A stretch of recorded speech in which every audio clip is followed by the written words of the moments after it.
Well, about 10 years ago, I inherited a 3-person break-fix IT team, and I was given an opportunity to build a true managed service provider. The major advantage I had going into this was that my boss, our founder and owner, Frank Kuko, told me to build it right and to build it to be a premium service provider that provides world-class service. He gave me the time and the investment I needed to hire the right people, buy the right tools, form the right partnerships, all without really being responsible to a budget. He just wanted to do it right. In fact, he wouldn't let me sell anything to anyone until I could prove to him that the process from start to finish was defined and operational. Having ownership that's fully invested in this new service was the key to our start. The scale, that comes from being a truly professional sales organization led by the other 2 founding partners, Dan Meyer and Tom Peters. Simply said, Impact knows how to sell. We believe that without a strong sales engine, you don't grow. Without growth, you can't provide opportunities to your employees. And if your employees don't have opportunities to grow with you, they will leave at some point. The sales focus and our unique model is really what fueled our growth.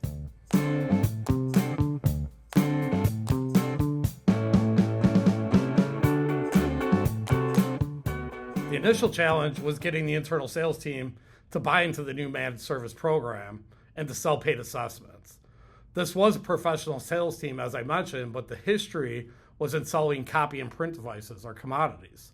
Figuring out how to change that price-driven sales team to sell services in the upper end of the market was a bigger challenge than I had anticipated, especially because I came from operations and not sales.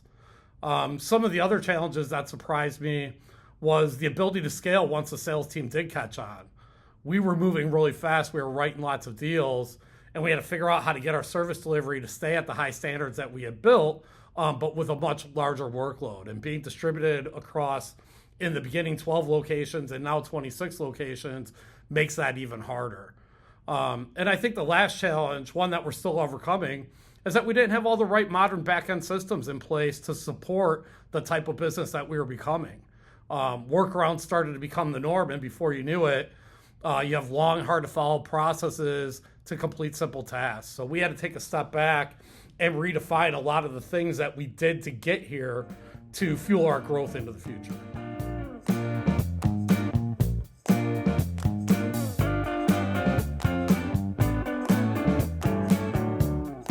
This is a great question, one that I'm still struggling to do, to be honest with you. I think the number one answer is hiring great people and then empowering them to go be awesome. You can't do everything yourself, and if you take your focus away from the strategy and how you're going to continue to stay up in front of the competition because you're focused on what you're currently doing, you will eventually fall behind. So learning to let go of things that you once owned and probably created, to go be strategic, that's not easy, but I think it's imperative. So I think my answer is you got to hire great people, you got to empower them, and then you got to have the checks and balances in place to make sure you're getting what you're supposed to be getting. And if you do that, you can get yourself out of the day-to-day and you can go focus on what's the next chapter. What is this going to look like in the future? How do we stay out in front of the marketplace?